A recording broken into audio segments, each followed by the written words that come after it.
Hello, everyone, and welcome to Conversations in Horror, the podcast. I'm your host, Kevin O. Powers. I'm also the owner, operator of Something Wicked Entertainment and Events. And I want to welcome you to our program today. So, if you are familiar with what we do here, is I take an individual film, and what I like to do is bring on a special guest, and we kind of critique, analyze, generally have a good conversation about that individual film, so that you, as our audience and listeners, can get a full outlook on whatever the film it is that we were talking about. Now, because we love the horror genre, that film can include a multitude of different decades as well as subgenres of the horror main genre, because we like to delve deep into a lot of different types of areas that some of those other podcasts don't normally do. That being said, what we have been doing over the course of this month is going through a lot of foreign language films. And before I get to the title of today's program, I would like to tell you or introduce my host for today. And he's someone who has done so many great conversations on the program, and I know you already know who he is. And I would like to thank you, Dave Watkins, for joining us on the program again. Good to be back. So this is a foreign language film, but it's also a found footage film. I wasn't sure if this was found footage month or foreign movie month. I wasn't sure. But I guess it covers both. It covers both, but we don't have any ideals of doing another found footage film, because from some of our readers, they know what we're doing is we're continuously evolving our show to take into effect all these great found footage films, because we are producing a found footage book for later in the year. Instead, this one will be part of our foreign language film month, and it's a great one to add there, because it is because it's found footage film and you do have to read the subtitles. I hope that it does not take away from your enjoyment of the film. And that film is the very first Record from 2007, or Rec. I know there are some people out there who want to call it Rec. I have no idea. It is fucking Record. Just call it Record. Yeah, I've been calling it Wreck, man. I like Record better though. It sounds better because it's like you say Wreck and it sounds like it could start with a W or something, you know? I've So never understood why so many people call it Rec. Yes, it may just be spelled REC, but we all know what that means. It's Record. yeah, right. It's not, it's not record. It's not Rec. Yeah. Record. Just call it Record. So that's what I've always called it. And I am actually a huge fan of this film. And I saw it really early, because I'm a fan of the filmmakers, and I was a fan of found footage films. But before I get to that, I would like to hear from you, Dave. When did you first come into contact with this film, and what were your first impressions of it? So I should point out before answering that this is a Spanish language film. So Oh yeah. so everyone knows what it is, it's Spanish. But I saw the American remake of this first called Quarantine, which is a lot slicker version of the film. It has Jennifer Carpenter in it from Dexter, and it's I saw that in the theater, and I was very impressed with it. I was quite it's quite like it is a found footage film, but this is one of the better of the found footage films. I think probably second best in my opinion of found footage film. It's probably the best as far as in a way it covers a realistic amount of for the most part, it is realistic that they keep recording, kinda, and just the pacing is really good. But as far as the American version and this remake are very similar. I mean, sorry, the American version and this original version are very similar, except for the ending's a little different. But this is like there's very similar. There's hardly any difference. Since I saw the other one first, I kind of lean towards that one. But upon watching this one, I do like the main actress. So, but I really think it's one of those that found footage films that really works, and it is scary, and it also has quite an intense uh, pacing in it. Mm. So I actually saw this in the theater, when it originally came out, because I'm familiar with the director. And I'm In 2007 is when it came out. yeah, Yeah, oh my God, I didn't say the year. Nobody I say the year. yeah. And the thing is, I don't know his. I'm probably, I hate when I butcher people's names. You're gonna butcher this thing. I think it's Jaime, Bala, Bala. Baljuelo. I don't see. I don't know his fucking name. And Paco Plaza. Both do this movie, and I was familiar because of their film The Nameless. From what I can't remember. I think I read stuff about that one in Fangoria because that was my like my number one go to magazine for knowing everything about horror. And I heard about Record from that. I heard about The Nameless, which I fucking love. One day we're gonna have to talk about that film on this What did you say was that? What The was the name of that movie? Nameless. The The Nameless. Nameless, Name List. Yeah, I've never heard of Nameless. that. The What? Nameless. The Nameless. Nameless. Okay. I've seen that and I read about that. And then of course, the other movie that I seen was part of a television series. I had to look up the actual name of the movie To Let. But that was part of like a six-part little movie thing that they did. And Record was one of these films that came up and it was hugely talked about before it actually was released here. And I saw it in the art house theater. So I did not I Okay. don't know if it had a big theatrical release. I don't think it did. I saw it in I don't think it, yeah. I don't think it did in the US. I think it got a lot more attention after the US remake. I think so too. Yeah, I think after that point it was kind of like the Ring where Yeah. the original Ring, in the US most people weren't aware of it until after the American remake. Yeah. And I saw Ringu at the theater as well. Yeah. Yeah. Yeah. One of the great things about having art house theaters here in Atlanta, Georgia, I get to see a lot of these foreign films in the art house theaters back in the day, and I used to also see them in my college campus theater. Would get all these small independent films. I see a lot of them there as well, and that's where I saw a lot of these films because I love Spanish language films, even though I don't speak Spanish. I wish I did, but I don't speak it, and but I love some of the films that they produced out of there. And this one was one that I thought was way better than I was expecting it to be because I had very low, not just I didn't have low expectations. I had low ideas of what to expect. Because the found footage genre was, I think it was still in its like really raw infancy because people still were not experimenting with it as much as they could have. And with this film, because you don't get no beginning titles or anything like that, it literally is just you're seeing the newspaper, not newspaper, but the TV programmer, Angela, and her cameraman Pablo are just out there recording their show. And it starts like that. It's just no titles, no nothing. It just starts like that. And Yeah.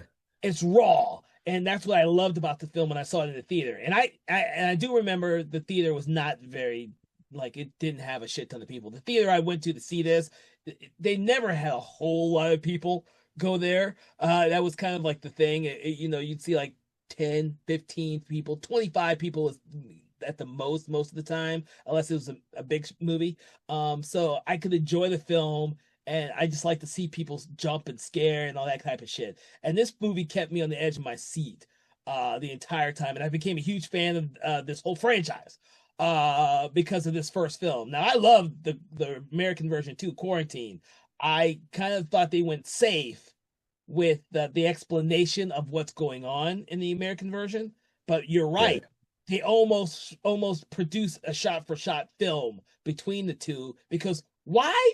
You don't have to improve on a thing that's already perfect, pretty much. Well, yeah, and the American one is like much more polished than this one. This one looks a lot more raw, which Yeah, it's which raw. may go in the favor of this one. But that ending, which we'll talk about later, but I will say that I agree with what they did with the American version, changing the ending. Just because it really works really good in the sequels to this, because it really in the Spanish language one it helps the sequels, but the American version wanted to be more of a self-contained one, even though they eventually did do a sequel. But it does it is kind of out of left field, which we'll talk about it later. But to me, it's a little out of left field, and I didn't quite understand it the first time I saw it. I understand it more after seeing the sequels Mhm. about where they're going with it, but. And all of it makes more sense after some of the sequels. But if you just watch this one and you see the ending of it, it's a little baffling, especially if you're expecting the ending to the American version. Oh, you know what? Yeah, you know what? You could. Yeah, I didn't think about that. You absolutely right. If you saw the American version first, then saw this one, I could see that. I could see that. Yeah. But we'll talk about that later. But yeah, I think that I don't necessarily disagree with the ending. I just think they were smart doing what they did with the American version to kind of streamline it, to dumb down it for the dumb American audiences. Well, So, well, that's what happens normally when they translate a foreign language horror film to the American audience. They do mostly dumb it down. There's a lot of complicated and complex ideals, even from the Ringu to the Ring version, that they just cut out because it would make it much more simpler for yeah, American audiences to grasp. And in regards to both The Quarantine and The Ring, they were both extremely successful movies. right. So And it's almost like I don't. I mean, almost like in this, it is kind of setting up more for potential franchise because it's kind of laying like a different type of track that's gonna be explored later in the sequels. So it's kind of gives this kind of idea that is explored later. But unlike the American version, it's very straightforward. It's just a contagion that from like it was actually very similar to the COVID thing where it was like a lab experiment and then someone stole the virus and then it ended up in the apartment. But that's not how it happens here. It does seem that way though. If you've seen the American version, you're watching this, it does seem like that is the explanation until the end of it. well, also keep in mind that when the original Quarantine came out, zombie movies were also huge too, and infectious disease Yeah, movies. So they're playing that up as well.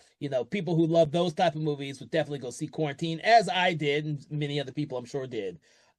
So right. I mean, yeah, I saw. Yeah, the first time I saw this one, I got this the Scream Factory set that has all four of the movies in it, and I really think what's cool about this one, like we talk about the rawness, but I do like this actress who plays the main character. The main character is Angela Vidal.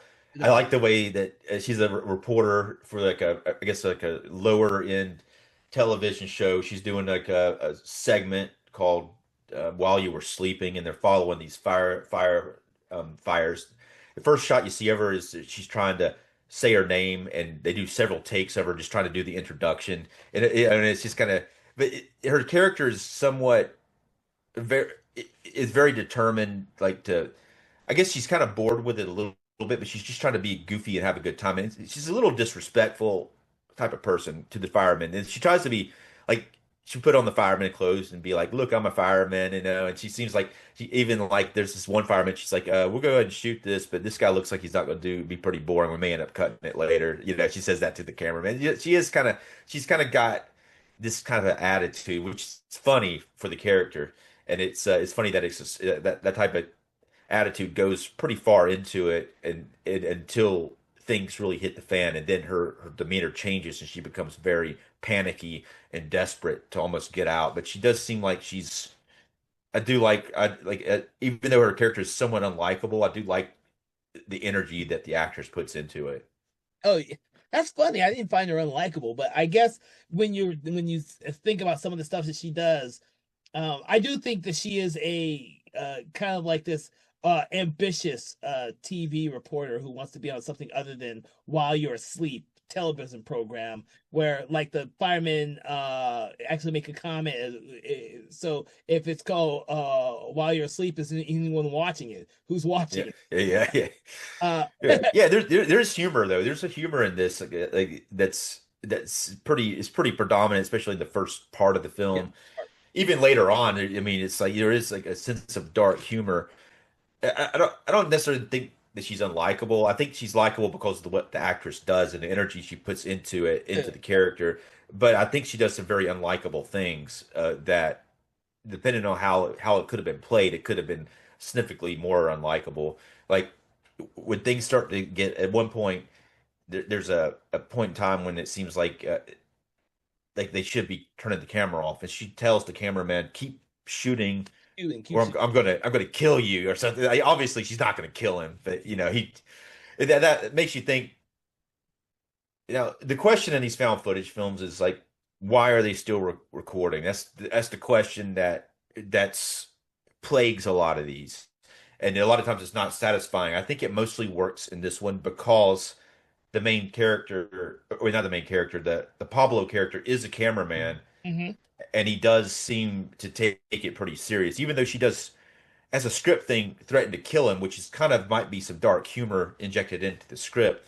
But he's not really afraid of her, you know. He's not doesn't think she's actually gonna hurt him. He probably himself wants to keep recording because at one point he actually follows the action without her Yeah. and goes into the room. Like I think you don't get a lot from him, but just because of the actions, like that type of action, him following the action, going and keeping recording, he seems like he really wants to cover what's being seen. Hmm. And there's a couple of times really jarringly so when like someone all of a sudden out of nowhere someone asks for help and you're thinking Angela's could go over there and help the guy, but instead the guy puts down the camera and goes and helps him and you've like almost forgotten the camera's a character. You Yeah. forgot, you know, at that point it's like you've forgotten that it's a character and it's like really surprising. Well, yeah, because we don't really see who Pablo is in the film. He's behind the camera pretty much the entire film, I believe, except for maybe one instance. Well, he's out a few times, but you don't see his face You very don't good. see his There's face. several times where the camera's set Yeah, down and you see part of his body. He does help a couple of times yeah. in Which certain is odd instances. because most of the modern day found footage films always make sure that the audience gets to see who's behind the camera at some point. I thought that was Yeah. very interesting when I did the rewatch on this. I was like, for me, having seen this movie several times, I just hadn't noticed it. Because for me, the camera is a character, and that's Pablo. And Yeah, so but it's like you forget though that the person there's a person behind that camera. It's like, you know, you forget that he can come out and help when he should be helping in some instances. Yes. yeah. I do like the concept though that because I think they set it up real well with Angela's character, like in my opinion, they set up real well that she's ambitious and that's why she does what she does because she sees something unfolding here. And it could be a big story, and it becomes even a bigger story when they all get quarantined within the building from the outside. Yeah. And like it becomes a testament for her to keep recording to have a record of what's going on. Um, Yeah, and that's a really brilliant thing that they do to yeah. make it natural that they keep recording. Mhm. This is one of the few that I've seen that do it so good that you don't really ever rarely question it. You rarely question that they shouldn't be recording. There's maybe a few times, but most of the time it's fine. And that part when they get quarantined in, that's when her character really changes. That's the first time you see her. Like before that, everything's a game to her. Everything is like we got to get this footage. Everything's Yeah. just fun and games. And that point, like something clicks in her. She panics. She sees that they're in true danger. They're being quarantined inside of a place, and she's like frantically trying to find a way out, which they can't because everywhere they go, they're sealing off parts of the building. So before we get into that, I do want you mentioned something about her character because she's before we get to the tenement building. There are scenes at the firehouse where she's obviously bored and she's out there sneaking up. Her and Pablo are sneaking up on the sleeping firemen, and then she's out there playing basketball with the firemen, all because she doesn't think that they have enough good footage to be useful because they're waiting on a call to happen. And when the call does happen, she's like, "Oh my God, finally something's gonna happen." And that Yeah, kind of goes into her character because that first, I think 15, 20 minutes of us watching the mundane aspects of the firefighters, it is, we are just as kind of bored as she is of watching it here. We're waiting for that action to take place. And when it does, we're like her, we're jumping into the fire truck wanting to know what the hell's going on. Uh yeah. And it's funny, like her. I mean, it's kind of like yeah, that got that sense of humor, even though she's really bored and acting like, acting like the way that she's acting is funny, and that's what the audience is kind of feeling too. One of the two, there's two firemen that she ends up going with that end up in this location, and it's funny because they don't really. There's the one of them, like Manu, I think is his name, Manu, but Manu, I guess, yeah, Manu sounds right, but and he, Pablo. Not yeah, Pablo, Alex. Alex, yeah. But that one is in it a lot, Mhm. but he doesn't seem, they don't make a big deal out of him. No. Even earlier on, he seems, I mean, that's the odd thing about it is he's second bill, but he doesn't seem like he doesn't have like any, especially like later on he has some character moments in the action, but he never like talks that much Hmm. or rarely talks that much until all he is action. Like when action happens, he's there to do it, but he doesn't necessarily have like long conversations or even do camera interviews.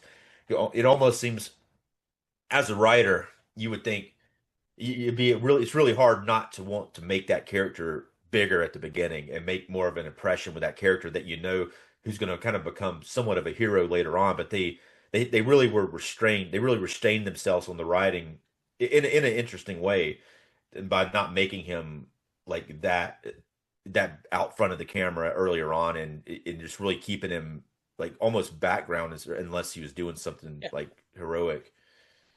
I think that works for the film's favor though, because in reality, she gets the interview with the main, I guess the main chief of the firehouse, who shows her around, lets her get into the fire outfit, takes her to actually go meet Manu and Alex when they're eating, stuff like that, and then she's really just waiting around to see if anything happens. And the thing about Alex and Manu is that they act like you would expect firemen to be acting throughout the film.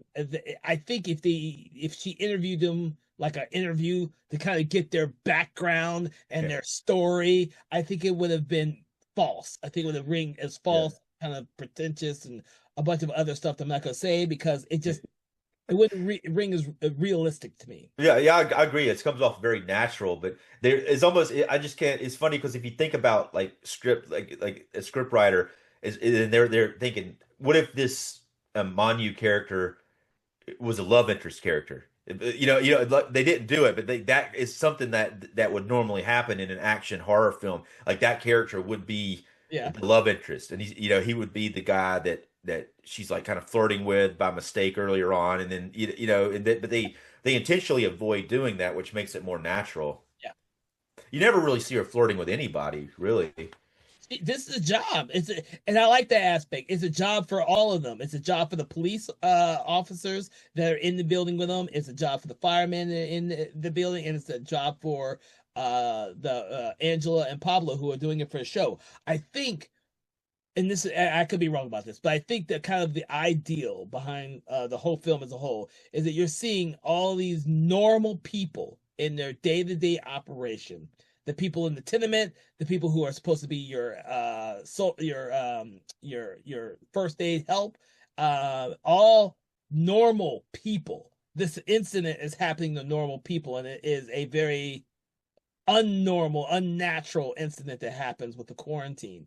And and be frank, it could be normal. This is what normal people would react to until we figure out at the very end the very supernatural element that is causing all this shit. Um, you know, we get the explanation of what's going on and why it's quarantine, and all that, but we also get the reason for why all this is happening to begin with. Um, but I don't want to mention that just yet until we get around to Yeah, that part. but I think the actress is really cute, and but I think the way that she acts is maybe a turnoff to people, or these people are trying for the most part to be because no one ever and it's cool that they don't. It seems more natural. But it may seem a little unnatural. But given the circumstances, like no, once they get into the building, everything just kind of hits the fan right away. But it's like never like it doesn't seem like anybody's really they really respect her. Maybe like these particular people they're just trying to show like a respect for women and not try to avoid any type of sexist type of behavior because there's none in the Uh, film as far as I could tell. But no, like none of the characters ever try to like flirt with her or hit on her or say anything about her being a girl or anything. no, I like that. I sometimes, unless that's a part of the plot or theme of the movie, I think some of that stuff gets added that doesn't need to be there. And like I said earlier, I like the rawness of this film. It makes me feel like I'm watching something that's more real instead of something that's fabricated, especially in a film that's designed to be a found footage film to begin with. So, Right, right. They uh, yeah, so the when they go there, they get in the fire truck and then they go there and when they get into the building, it's like they go in, and then the cops. There's a few cops there, and they're like, they're everyone's questioning why are the cameras here, and there's like one cop in particular that keeps like being very like much against the camera, but they keep following him anyway. And they go up to, was it the landlady's room? That's who that is, right? The first lady They that it don't say shows. it's the landlady. It's just an elderly woman. Yeah. But what happens is that some of the tenements heard a huge scream from that woman's apartment, and they've all gathered. Some of the tenements have called the cops, and they've all gathered at the very like the lobby area of this tenement building at the very bottom of the steps. And the cops are there. Like when the fireman and Angela arrive, the cops are already there, but they haven't gone into the elderly woman's room yet. So when the firemen do get there, the cops, firemen all decide to go up to this elderly woman's room, thinking that she may have fell, she may have hurt herself, something like that. And it's very fast paced. This is what I like about this film. This film starts once it's at the tenement building and it never stops. It almost seems like this, and it could be. I have to rewatch it again, but I think for the most part, this movie is actually like recorded in real time. Once they hit the tenement building, I think it stops Yeah, a couple yeah, times. yeah. There's a few times where it stops, Yeah, it but stops a couple yeah, times, but it almost feels like it's a continuous thing. You don't yeah. really time passes really fast once they enter the actual tenement building. Well, well, there is a segment which actually helps the pacing a lot after the after they get quarantined in there and everything kind of settles for a little bit, where Pablo and Angela take everybody who's quarantined with them, and they do single interviews with each of the people. It kind of helps develop their characters a little bit, and it kind of sets up kind of an explanation for later on. But it is a downtime moment, which is much needed because what happens once they get into the building until after until after they get quarantined, and then they basically accept that until from that moment it is relentless until that happens, and then it slows down for maybe 15 minutes, and then it after that it goes like 100 miles an hour until the end of the film. So it's Yeah, yeah, and it is a short movie too, by the way. So yeah, it goes by really fucking fast. But it's very interesting that the way it starts off when this in this elderly woman's apartment because it's very dark and I love the way the fact that this that the building actually loses lights for a couple times, loses power a couple times, and there are a lot of dark areas throughout this entire film. So that allows the yeah, characters not to be able to see everything clearly. Another reason why it's good that they have the camera there. Obviously, they see the elderly woman who's not fallen or is standing up at the very end of her apartment when the police are inside the apartment, when the firemen are inside the apartment, and when Angela and Pablo are inside the apartment. I think that's all that's in the apartment at this point. But they see the elderly woman, but she's just kind of standing there, and so they go closer and closer to see what's wrong with her because they all know something happened. They heard a scream and she's covered in blood. Like they see her, she's covered in blood. yeah, Ugh. And yeah. then It's pretty creepy looking too, the way that she looks. yeah, Yeah, yeah, because we don't know exactly what happened. That's the thing. We right. don't always know what happens to a lot of the stuff that happens in this movie. But the writers and directors do because I guarantee you, like you think, they had a bigger story in mind. This was just a small part before it became hugely successful, and then in the second, third, and the fourth film.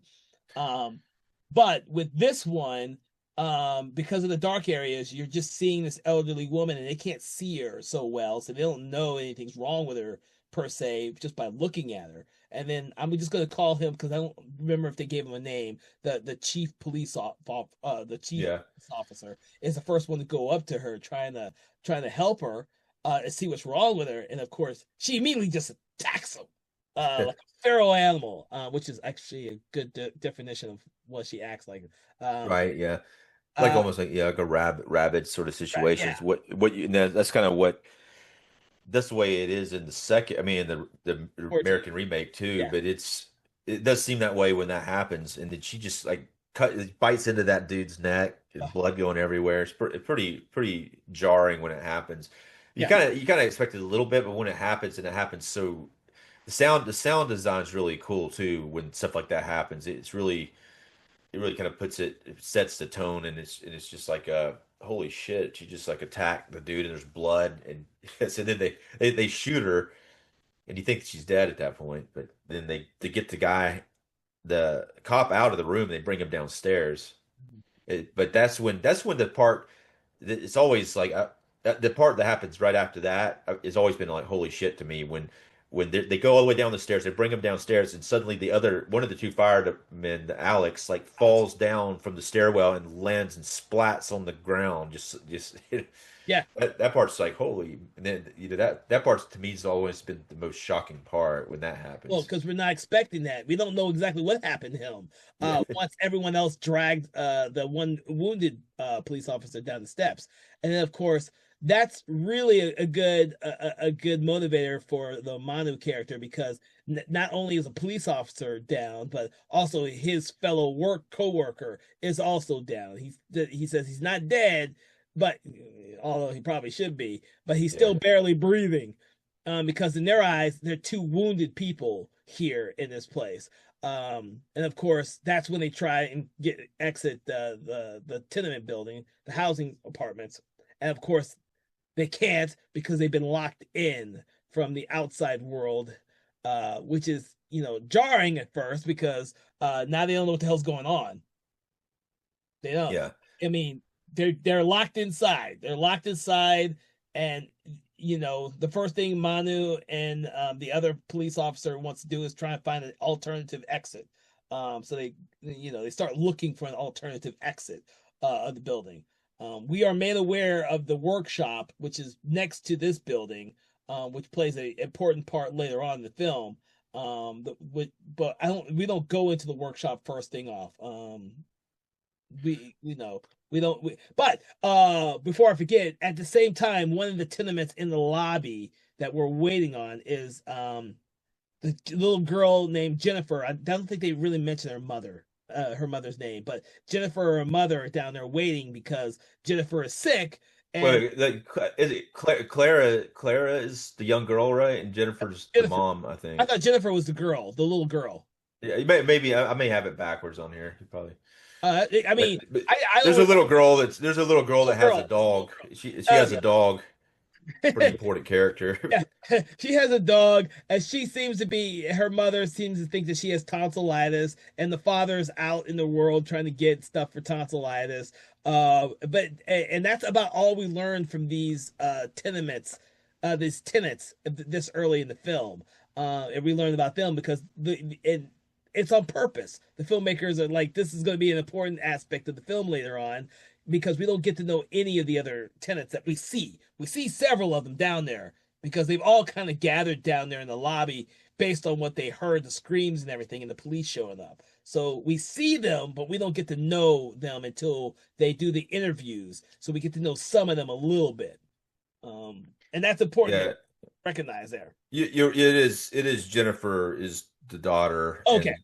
and it says Maria is, I guess, the mom, when Mari or something like that. But something I wanted to point out that happens weird with the camera, and this is something I do want to point out something with the found footage idea is like who the question is like who found this footage, who's looking at it, and there is like no answer to that within this movie, but that's one thing. But the second thing that happens that's weird is there's a moment when the old lady's shot, and then she comes up, Angela comes up to Pablo, and she's like, dude, you get that shot, we want to look at it, and it actually shows the camera reverse and then replay it. But like, who's recording that? Who's recording it, reversing and replaying? Because that's definitely a cheat, and I'm not sure why they even do that.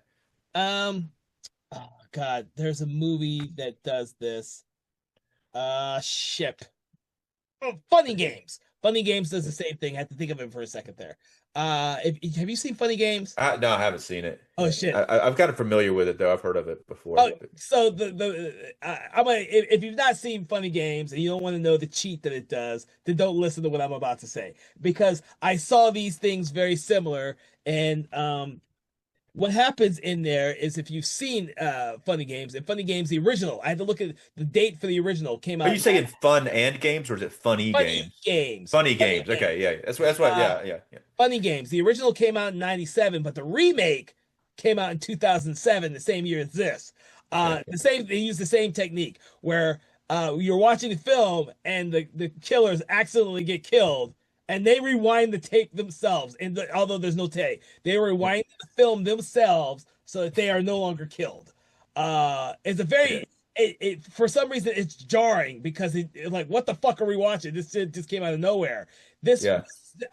I think this is the only found footage film that has ever we ever see the rewind of the footage and then rewatch it, play it back again. Um, But I that mean, yeah. I mean, it makes sense that the character would want to re-see it, but like, it doesn't make sense that we're seeing the it. audience is seeing Yeah, it. but most, I mean, it's most people you wouldn't think about it. You just wouldn't think about it because you don't may not be thinking about how a camera actually works because it doesn't record when you rewind back and play again. So it's just like what there's really no point to that either. Yeah, I don't other than I mean, it could have been just like she comes up to him and it's like, hey, do we get it? And he'd be like, okay, let's play it back, and then you don't have to see it really played back. I mean, they gain like maybe 20 or 30 seconds at the most of screen time out of it, you know? I think and I wanted to bring that the whole sequence up too. I think that's the only sequence in the whole film that kind of breaks with the aesthetic of a found footage film or a film in like when it happens in Funny Games. It's also really weird when it happens there too because it's jarring. But that sounds, yeah, that sounds cool though. What you said about that, they actually use that as part of the plot Yeah, in funny games because you said that it actually does reverse it and they don't get killed, right? yeah, That's yeah. kind of So cool. it's Yeah, a kind of it's a kind of cheat that the killers actually do that. It's like yeah. whoa, let's stop this, and then yeah. Yeah, yeah. Um, That's kind of cool. I mean, it's kind of like a Mel Brooks moment or something like that, But Yeah, but but since you've this never is seen yeah, the film, yeah, it's very fucking dark. yeah, Like, but yeah, so it's a horror film. It's a yeah. very dark thriller slash horror film, and this one it does seem odd.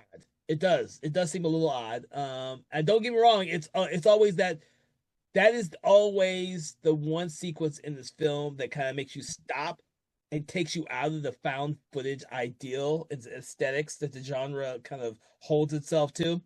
I think it for me as an audience member, and when I saw it originally in the theater, it worked for me. But I also wasn't integrated into that whole found footage aesthetics at the time this was came out. This is 2007. It's almost been what 20 Yeah. years almost. Well, but honestly, the first time I saw it, I didn't think twice about it. It was just like upon when I was watching it this time, Yeah, it just suddenly hit me that that doesn't make any sense. yeah, yeah. Yeah. So, but that was it's not that it's a big deal, but it just I don't understand why it is the way that it is, why they decided to do that, and it was like really the only time they did a cheat which didn't make most people don't think twice about it. I definitely didn't think twice about it the first time I saw it. No, I didn't either. Like I said, I only recently when we or rewatched the film for the podcast did I actually notice it. And I never really cared much about that kind of keeping with the aesthetics because I've seen so many found footage films that break much more fundamental aesthetics of the Oh genre yeah, yeah, than that. yeah. I mean, I mean, like I said, this one is for the most part it It makes sticks. sense. Yeah, it Yeah, makes sense that what they're doing with the camera, and they even use the camera which they do in other found footage films too. They use the camera in some parts as a tool that helps them in some of the scenes. mhm, yeah, yeah. And then what am I thinking?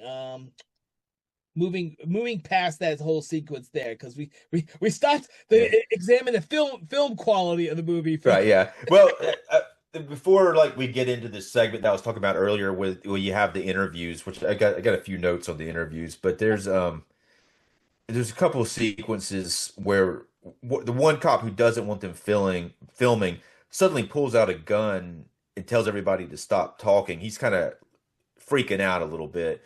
And Mhm. that I mean, the scene works. It's like it did eventually the fireman talks him down and gets him to put down the gun, but it's kind of like he's freaking out that they're quarantined in there and they can't leave, and he's he doesn't know what's going on with the camera. He doesn't want him recording, but then it's sort of like they eventually were able to talk some sense into him and say we need to record this because of what they're doing out there. Mhm.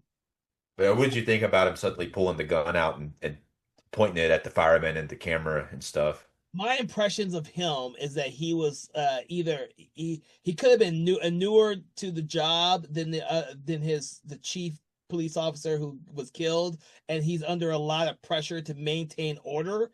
And what's happening around him is everything that's not order. It's chaos, and he doesn't understand what's going on. He doesn't know what's going on, and he's trying to maintain his authority as the highest authority figure within the building. He can't control what was outside the building, but he thinks he can control what's inside the building. And the idea of Angela and Pablo recording stuff is like they're going over their authority, and so he acts like that towards them because he can't control them. The fireman is like a service person, just like he is, and so I think that for him as a cop, he could see the fireman on the same level as him.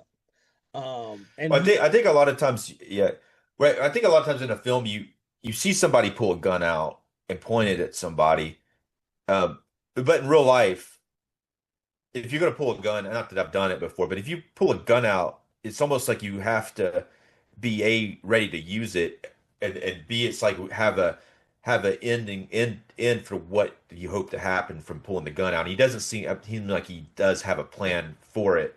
Because say if you pull a gun out and you point it at somebody, it they don't do what you want them to do, or you don't shoot them, and then they could take the gun from you. But I think he's just panicking over yeah, over what's going on. But it does seem like a movie moment a little bit more than some of the other things that happen.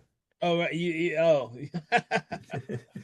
Well, the But thing is that it does get everyone calmed down for the initial whole thing with the quarantine.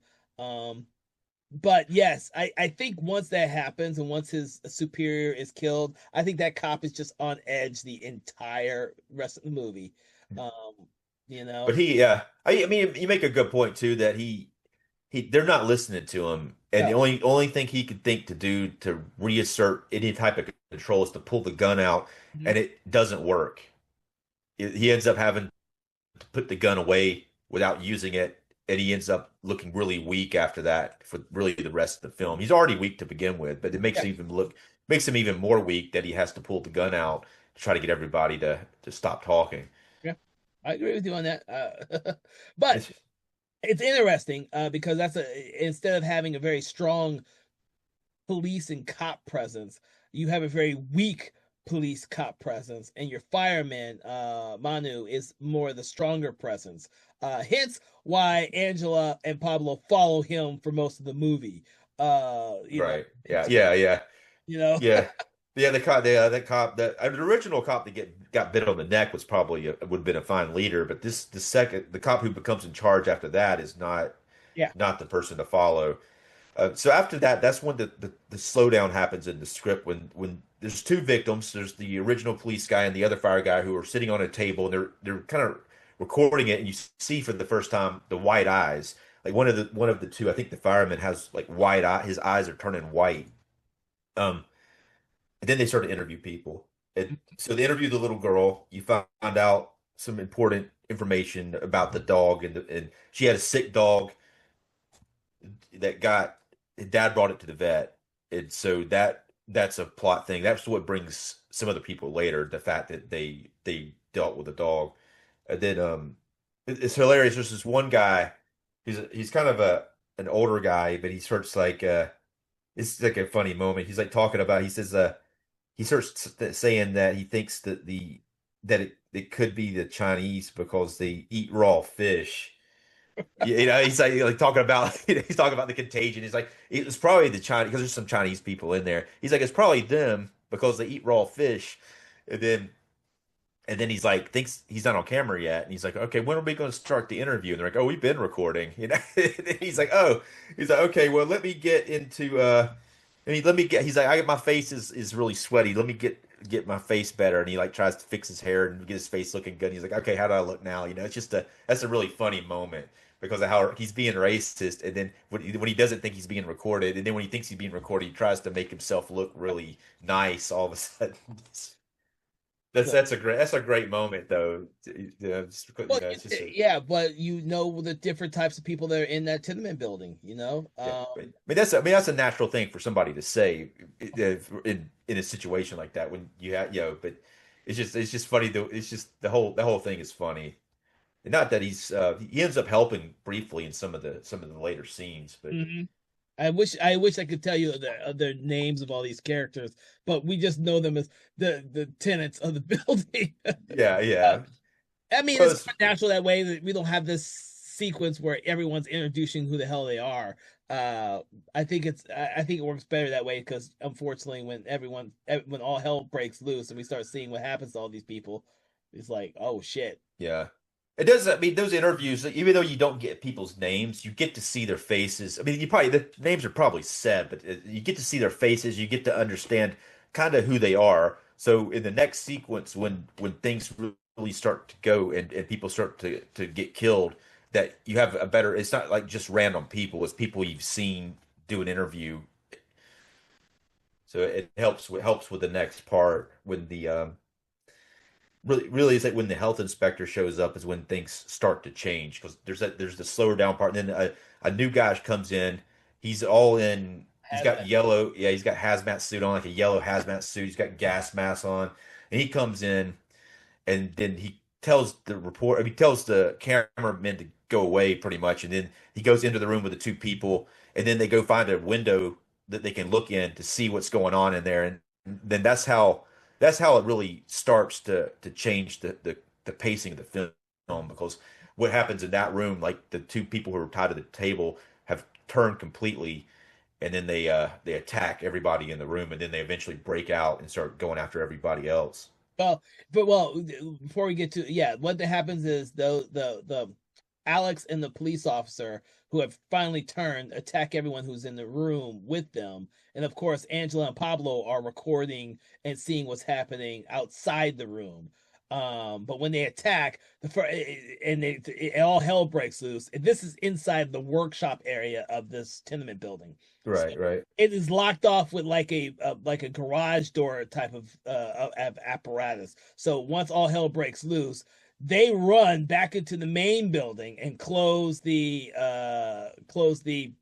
whole garage door apparatus Yeah, yeah, to kind of keep the infected on the other side of that door. Now that includes the now infected, I think, not police officer and the other guy who got them in there in the first place. I think his name is uh Gillum or Gillum. Gilliam.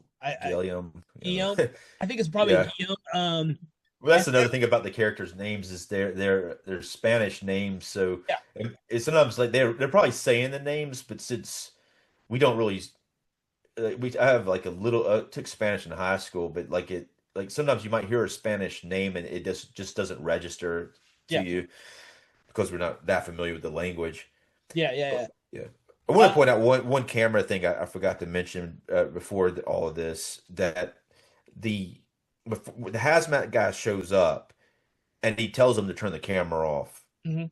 And at that point, the camera is on the ground, and the little girl comes and messes with the camera and turns it on, and then gets a close up of her face, just kind of looking into the camera. And then you see Pablo's feet, and you hear some dialogue between him and Angela. That's kind of like a rare moment when the camera does, the camera stopped for a little while, and you actually see some of Pablo talking, and then they take the camera and they're like, oh, it's been on the whole time. When did this thing happen? That's just yeah, it's just an interesting camera moment that I in a time lapse as well. Yeah, well, it also sets up a little bit more about this little girl who we think is very innocent at all of this, uh, which is it's heartbreaking what happens to her because we've seen her very innocent and she's the only child in this tenant it seems to be. So it's and she's supposed to be sick at this point. Her mother's been holding her most of the movie and she's supposed to be sick. Um, But uh, Right. A couple of lines the health inspector says during all of this that it does kind of set up some of the rules. He says it spreads through saliva. Mhm. That's one thing he says. And then another thing he says is reaction time depends on the blood type. So that explains why some people turn immediately, where other people it takes a long time for them to change. So it's right. two things they throw in there to just kind of like explain, even though the majority of people change immediately.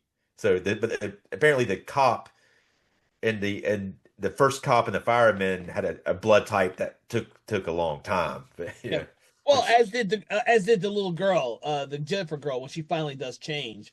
After the group hears about the whole dog and why the inspector and how everything was quarantined to begin with, I thought that was very interesting the way they tell the story of that. right, The yeah, dog shows up in a vet with some symptoms of being infected, but then it infects all the other animals at the vet, and they all kill each other. And they had to you more or less euthanize them, but they didn't know what this infection was. But they had to read from the was it digital, not the collar, but the tag that they put in pets. yeah. Uh, The chip, they said chip. the chip. Thank Yeah, you. I yeah, couldn't remember. right, It right, was yeah, the chip that led them to the tenant building. And then, of course, when you hear the police presence and the firemen are out there, the first thing they think to do is to quarantine the entire building because they don't know how much this dog's infection has gotten into the entire system there. Um, and that's why they allow a health inspector to get in there. They want to see how bad it is, but they yeah. don't realize exactly what they're dealing with either because they send someone in there in a hazmat suit to begin with, uh, Right. to ask questions and to kind of do his own thing in there while he's in there. Uh, but Yeah, and it's yeah, I mean it's good that when that happens because you get a lot of like explanation or some of it's explanation for not, I don't know if you necessarily need it, but it is nice to have some rules kind of set out, and then you get yeah, the backstory of the vet. So it was nice to have that stuff, and then that also sets that little girl off suddenly yeah, when he finds out that she was her dog, and he goes after her. Apparently she's been effective for a while in a yeah, different type of way than everybody else because she reacts like the way most of the people in the second film react. So after you find out what's really going on, but she turns around and bites her mom's nose off, or bites her nose, and then runs up the stairs and runs off. yeah. Well, I see her infection kind of like what happens to the cop and the fireman. It takes a while, and she, I don't think she was bitten, or if she was bitten, it wasn't like I kind of I've always saw her as like, oh, the dog who's infected was licking her, and Yeah, so like what dogs and pets do, and it was really slow with her because she wasn't bit or anything like that. That's why her yeah, right. parents think it was tonsillitis. It just showed itself as a very Yeah. slow this infection. So I was It's perfectly fine with that. But when she turns, it's like a drop of a dime, and she's like yeah. ferocious. And she that's why they say it spreads through saliva too. That's why they drop that Mhm. little hint in there so it could explain that. Um, but yeah, I mean, when she turns, and that's really when everything, once she turns around, bites her mom on the nose, and runs up the stairs, that's when it gets very chaotic for the rest of the movie. Yeah. But Well, they, go ahead. Go ahead. yeah, and then they take the mom, like some real dumbasses, and they chain her to the stairs because she's been bit. Hmm. I guess they technically needed to do it, but it was kind of like the people while this is happening, there's people trying to bust through those garage doors that they're unable to stop, and then they chain her, which makes her very vulnerable to anybody who actually gets through those doors. Yeah. Yeah, Well, I think they chain her up first, right? Because they think she's infected after being bit by the by her daughter, uh, yeah, and which she then probably is. So, yeah, but at the and same time, it's pretty inhumane. So, yeah, because but she's not changed yet. But I think after they train her up is when they start hearing the people from the workshop trying to bust through the doors. yeah, yeah, you're right. And then Uh, like while she's chained up, then Angela starts trying to get her out of it, mhm, but she's chained up too good. She doesn't have the keys and she can't get her loose. yeah. Which which when they finally get through there, they actually go after her and start eating her while she's chained up to the stairs. Well, But later on, yeah. But later on, when you see her, she doesn't look like she's too eaten. She looks somewhat whole when they yeah. come later. But Well, for everyone who's listening, yeah, I mean, you've never seen Record. What happened? It's just after this, it goes batshit crazy.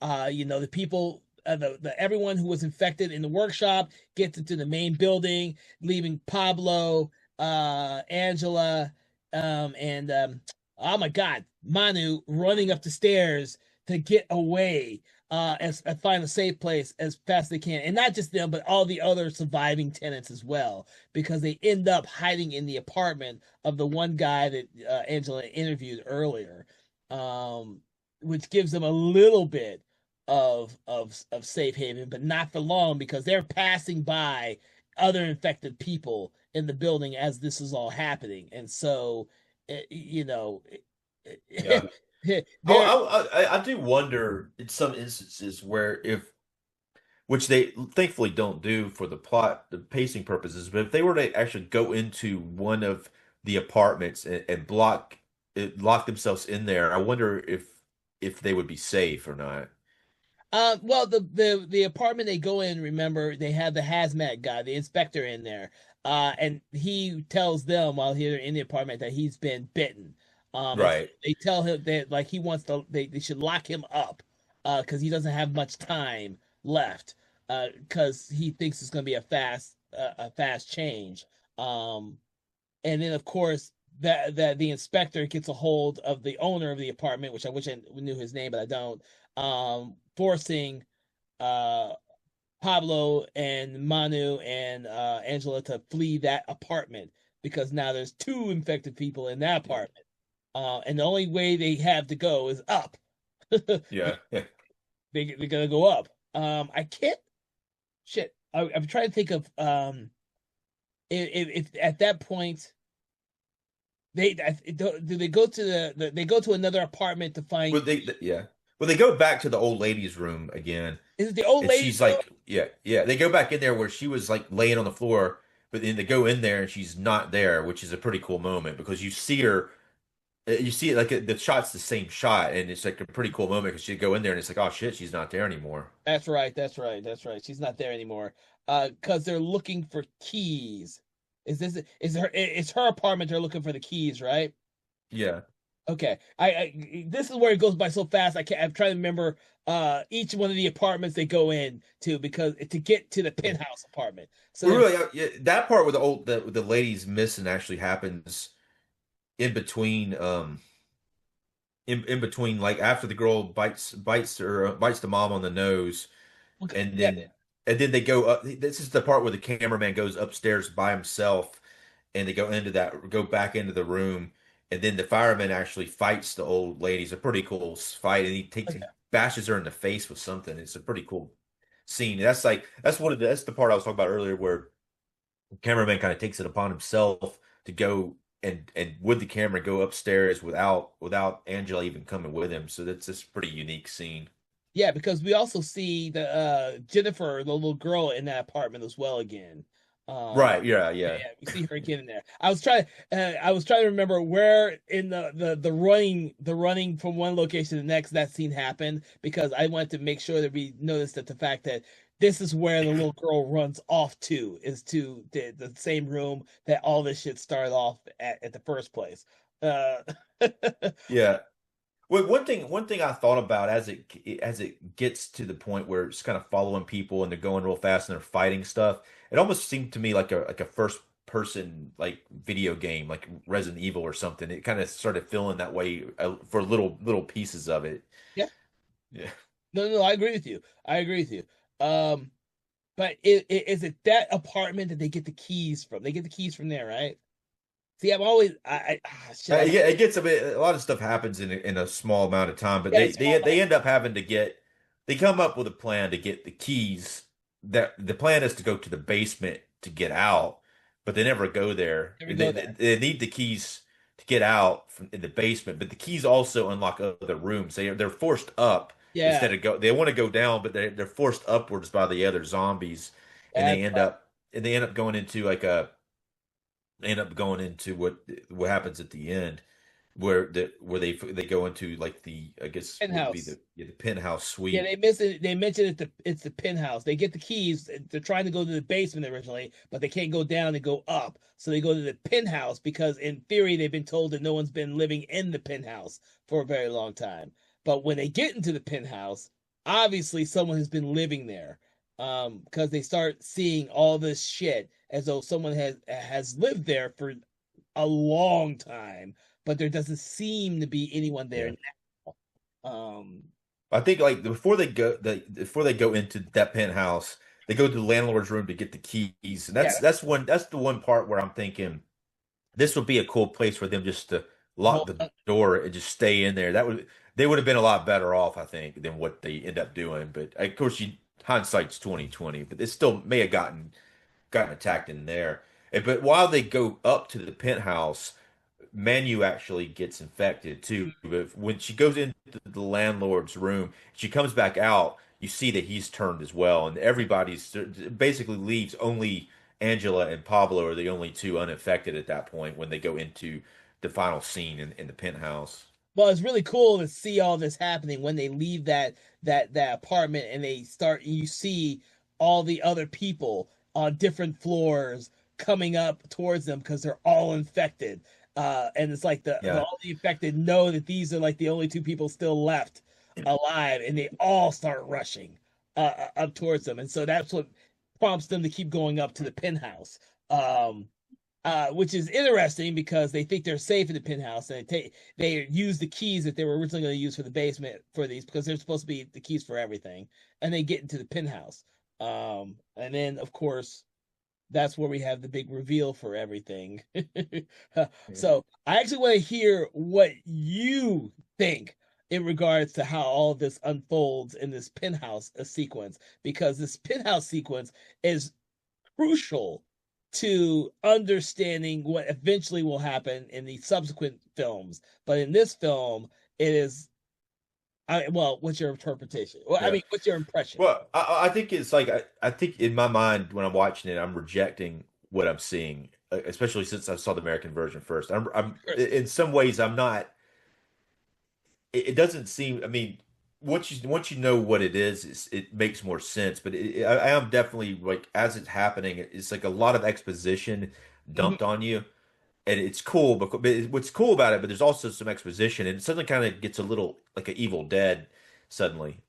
But one thing that happens, they go in there and they see all this laboratory stuff in there, and then they see on like a what is it a board on the wall with a bunch of pictures of different newspaper articles all about the same girl who's been possessed, like a possessed girl from that they've been trying to exorcise her, but they can't do it. Mhm. And then they turn a tape recorder on that they're speaking a language on the tape recorder that we understand because we're seeing the subtitles, but the characters, Angela and Pablo, don't seem to understand whatever language that they're speaking. I'm not sure what it is. Mhm. But then you do as an audience member, you hear a lot of stuff on the tape recorder that kind of explains some things. Yeah. So Here's a couple of things that it says. I yeah, wrote down a few I of them. want you, Yeah. yeah. One thing he says it may soon have a vaccine. Okay, that's something that we already kind of thought it was a contagion. It says the enzyme has mutated into a different strain and now it's contagious. And then she doesn't understand any of this. Um, so that's kind of what you get from the tape recorder. But really, um, you from the pictures of the possessed woman and the tape recorder really kind of tape recorder really more or less sets it up like a contagious thing, a contagious enzyme that which is similar to what we all thought it was, but it ends up being, I guess, a contagious. It's like she's possessed by a demon. This is it's a contagious demon thing. That's causing. It's not a zombie at all. It's more like the Evil Dead is what they are. So it's they are possessed rather than infected by a biohazard. So and I don't know 100% either because I've actually haven't read a lot of articles about what the kind of the unfolding mythology surrounding this franchise actually is. I probably should do that before we get to talking about the other films in the franchise. But my initial interpretations of this film were that this was a botched original possession of a little girl at the time, and someone who is very scientifically minded is trying to find a cure, a scientific cure for a demonic possession. He thinks, or she thinks, that they found maybe a cure, or they have not, but it has mutated. Whatever they've been doing, it has mutated. And then they decide to seal up the room because it can't contain what they created. And unfortunately, we are not told how it infects the dog, and the dog infects everyone else. But we don't know what happened to the guy or person who did this experimenting on this possessed person to begin with either. What we see is we see that Angela and Pablo walk into this penthouse apartment, and then a ceiling trap door opens, and out pops a semi-female figure with elongated limbs, uh, who doesn't. Well, you missed something there. When the thing pops open, they look up in there and there's like a little kid in the attic See, that they get away from.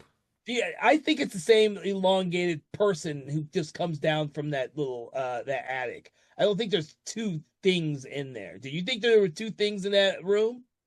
I could be wrong. No, yeah, this is like because of what happens in the second one, you don't actually see that figure you're talking about until they turn the night vision on the Yeah, you don't camera. see night vision. Yeah.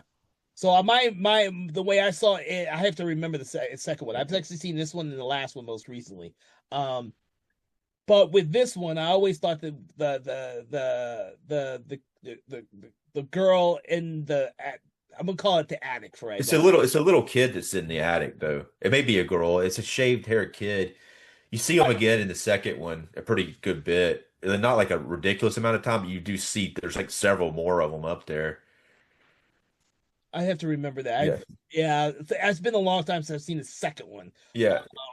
But Second, yeah, I watched it like last night. I was like, I watched this one. I'm like, I'm gonna watch a few minutes of the second one, oh, and did then you? I ended up just watching the whole thing, and I was like, oh man, I can't believe I just watched the whole thing. It's like midnight now, so it's like, No, it's, that's interesting. No, that's good that you yeah, say that because I'm going from having not seen the second one in a long time. I saw the fourth one probably again like three yeah.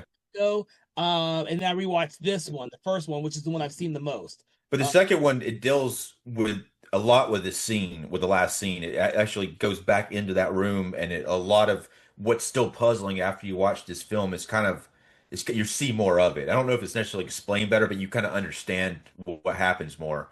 Because at the end, by the end of this movie, you're just kind of like the last sequence of the movie, you are kind of like mind blown, not like in a sixth sense sort of way, but it's kind of like you're just very, a little confused about what exactly you saw and what exactly it meant. well, I'll definitely watch the second one now again, because of the fact that my and I could have thought about this when the second one originally came out. I can't remember what year that came out. It's been a while since I've seen the second one, but the ideal for me is because I've seen the first one is that the same the character in the attic is the same one that we see that with the elongated Yeah, uh, you may limbs. be thinking, yeah, you may be thinking about the American version. That's what happens in the American version. Oh But shit. here's it's like important because for the second one, here's what like the kid is there, knocks the camera out of their hand, which messes the camera up, and that makes them have to turn the night vision on because Yeah. that's the only thing left. And then they start seeing that really crazy character you're talking about, who's played by Javier Botet, who played the Mama character. You ever see the movie Mama? Yeah. Yeah. Love it movie. Yeah. Yeah, but he played Mama, and he plays this character that is possessed girl, and he's playing a girl, and he's actually got like little boobs and Yeah. stuff. So he actually and he's got some kind of diaper on. It's some of this really crazy shit that you see, Well, that's why I and always thought it was how. that was just the possessed girl over years and years of being locked up in that building, Which, malnutrition yeah. and possessed and whatever you want to call it. Yeah, Uh, that is what that yeah, that is definitely what it is. yeah, I And just Pablo's seeing it through the camera, night vision, but Angela can't see it. He can still see Angela, but she's yeah, not looking through the night vision to see it. which I actually like that aspect that they use in this one. Pablo is not. I don't. She never actually gets to see anything through the night vision camera because when it gets knocked out of Pablo's hand and Pablo gets killed, we get to see her, but she doesn't get to see anything because she's in Well, darkness. no, she does pick up the camera though and see Oh, it wait, yeah, briefly. Yeah, yeah, yeah. It's like there's so much happens like in such a quick amount of time, but like that's Pablo gets killed and then she picks the camera up. So and that's like the only time she records with the camera, and she turns around, sees it, and then it goes into what is the most iconic shot of both of the movies. It's, on the poster for Quarantine. yeah. I think it's on the poster for this one too, actually. Yeah, I've seen it on some posters. It's on some posters. It's not on all of them, but it's definitely in the trailer. It's like the last shot of the film, and it's always in the trailer, you know. Oh yeah, that's right. Because she does see. It's so brief how long she keeps the camera in her hands before it gets knocked out. And I do like the way that they actually set that up. Camera gets knocked out of her hand, and we can see everything that's going on as the audience, as the camera. Because even though Pablo's dead, we get to see everything still, which is actually quite interesting. Um, Yeah, I think it's important that she picked the camera up and was able to see what's in the room, because otherwise, like what happens to her, I think it just makes it cooler that she's actually able to see something and be scared about what she saw. Other than that, it would just been all darkness, and she has no idea that there's something that creepy in the room with her. Yeah, Only as audience members would know it. It's creepy for us, but not for her. I think you're right. I think you're right. Um, but but she gets dragged out of frame of the camera. That's what we our last day. Now I have to rewatch it again to make sure, or watch the second one. I think I need to rewatch the second one next, to kind of get an idea about the kid in the attic. Because I just assumed it was the same girl again. But yeah, I don't know what's going on. It doesn't actually explain in the second one why they're kids. I think maybe he was doing experiments on kids, maybe too, for something like the priest. shit, I need to rewatch that. But it doesn't explain that in the second one. But maybe I hadn't watched the fourth one, but maybe it explains it in the fourth one. I know the third one's a standalone that doesn't have any of the same characters in it. Yeah, the third one is the wedding, right? Yeah, it Yeah, doesn't third have one's wedding. any, you know. And then the fourth one is when they take the original character Angela on a ship. Okay. Apocalypse. Yeah. But Uh, one thing is after she's dragged out of frame, then this is something that I think that they probably found a lot of humor in the filmmakers, because they have some line that's on there that they said earlier. She says, "Pablo, record everything for fuck's sake," and then it credits her. You know, it's just kind of said over the credits, it's kind of an odd thing that it's there, but it's just kind of like they must have really liked that line, and it kind of adds a bit of a humor to the very last, or a bit of irony, I guess, to the last shot of the film, yeah, which we assume the character dies, which he's pulled back like that. It's yeah. Not exactly what happens when you watch the sequels, but yeah, we assume that she dies at the end of this one. Uh, and then of course, at some point, somebody gets this footage, and it becomes a found footage. yeah, I guess, man, I don't know. I mean, maybe. The infection Yeah. spreads to other ways. Uh, Yeah. I can't not you got me thinking now. I cannot remember why I do not remember the sequel, the second movie. I remember the third one and I remember the fourth one. I have got It has like a doctor that comes in there. They do some kind of creative stuff with the cameras. Instead of just having one camera, they have like four police officers with cameras on their helmets. And they come in there with like kind of a doctor who looks to be a bit of a mad scientist thing. And it actually does different camera points of view with that. And then oh, halfway that's through it right. switches. There's some other kids that end up in there with a camcorder. So they address the camera stuff kind of interesting in that. It's kind of like ridiculous that so many people have cameras to record, but I guess there's no way of telling the story without it. You know? Oh, that's right. That's It right. did. I forgot Yeah. that was the one with the multiple different. Oh my God. And then the third one, they just did away with the whole found footage type of thing. Anyways, Yeah. um, I So like yeah, I the haven't third one. seen the Third one third or was fun. fourth one. The But third yeah. one's fun. Yeah. Third one's fun. I like the fourth one too. I did not see the fourth one when it came out. I saw it several years afterwards because it was so hard for me to find. Um, Yeah. I saw the But now I, you can, yeah, I saw the you get first all four of them now. Pretty, yeah. yeah, I saw the first three at the theater. Limited release, obviously. Um, the Midtown Art Cinema played all that shit. I've seen a lot of stuff there, which is so great.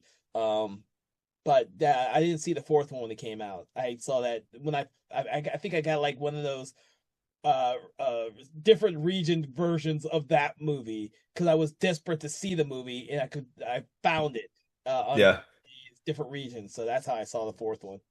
So I do need to get a box set with clean copies because none of my copies of the record movies are like clean, regular copies of the movies. They're all like these weird, random, different regions that I find them because I'm so desperate to rewatch them again. With that, yeah, there's a Scream Factory release that has a box set. It's a really good box set. They're Blu-rays, but this is a type of movie. I don't know if 4K would enhance it or not. Maybe a little bit, but the way that it is shot with the the videos is probably wouldn't. It might help some with the black areas, like the darker areas, maybe. But I just think it looks pretty. I mean, it looks like it is a movie that's supposed to look bad anyway because it's shot with videos. Well, I kind of take this film as it looks like it's supposed to be a television broadcast show. It's not supposed to look like it's a polished movie. And Yeah, I yeah, I agree. I think it works for the medium. Yeah. So, uh, we should definitely talk about quarantine on the show soon, so we can get a perspective on that one as well. I don't think that's on the list. I'm gonna have to add quarantine to the list to see how that works with everybody. But yeah. Any other words you'd like to say about record? No, I think I got most of my notes in there. That I mean that end though, when you see that crazy slender figure there, that thing is creepy in Yeah, that last segment. That thing is like nightmare because food right there. not expecting any of that shit. You're not even expecting the whole explanation to have anything to do with some like demonic possession or any of that stuff. These are aspects that you just weren't expecting when you watch this movie because it's set up as like an infectious disease, zombie slash plague type movie. Which Yeah, is and it's really really demon possession. The That's what I questioned earlier about the little girl because I wonder the way that she's kind of acting if she's possessed for a longer period of time than she lets on. It because she especially with the way she acts when she looks at the camera by herself, and then later when she finds out when they confront her, she flips and then turns and bites her mom's nose to get away. So it's like it was almost like a the way react. that she's acting. It seems like it's kind of controlled more than some of the other ones that don't seem like they're controlled because the other ones don't run; they come at them, but she runs and tries to hide. It's like the thing. Yeah. Thing has been found out, and its main thing is survival. So in the little Yeah. runs.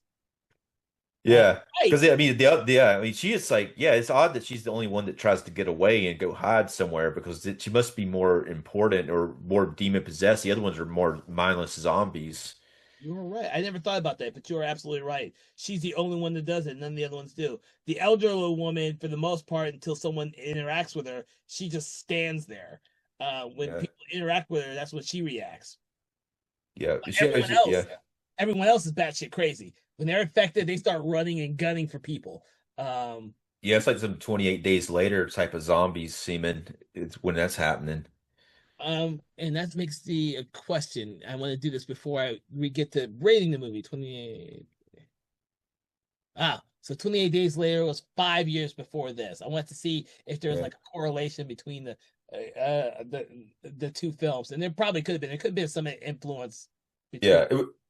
I think the 28 Days Later zombies were that was definitely new when that happened, and it seems like Oh yeah, they kind of followed suit for a little while with a lot of the zombie movies after that. I think this was doing that, but I think there are different layers to this which are never explained, like that little girl being possessed for a long period of time, and then there's the other people becoming zombies, and maybe like the one guy says, depending on the blood type, it may be different because he knows about the blood type because of the dogs. yeah. But I don't know. I mean, there's some things that seem different, maybe inconsistent, but it might be on purpose. There might be some purpose to some of that.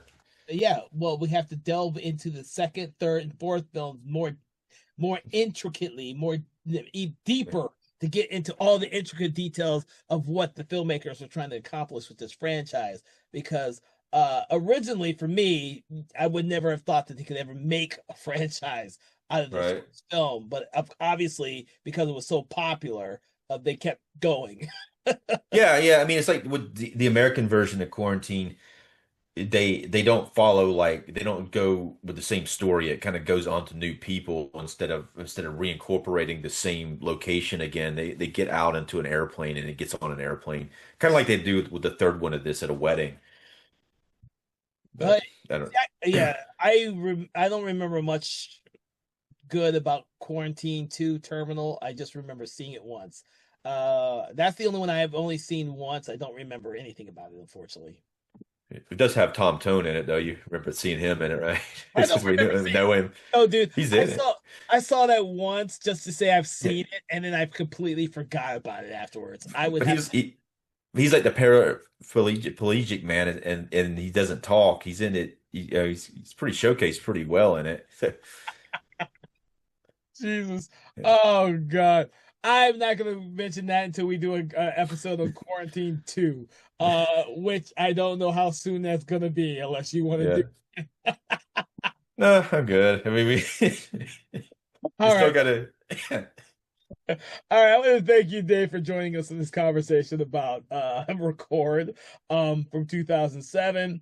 From everyone here at Cub Something Wicked Entertainment, we want you to know that what we do is we rate these movies between 1 and 5, 1 being poor, 5 being amazing. And what we love to do is we take an object, a saying, a something from out the film to rate the movie by.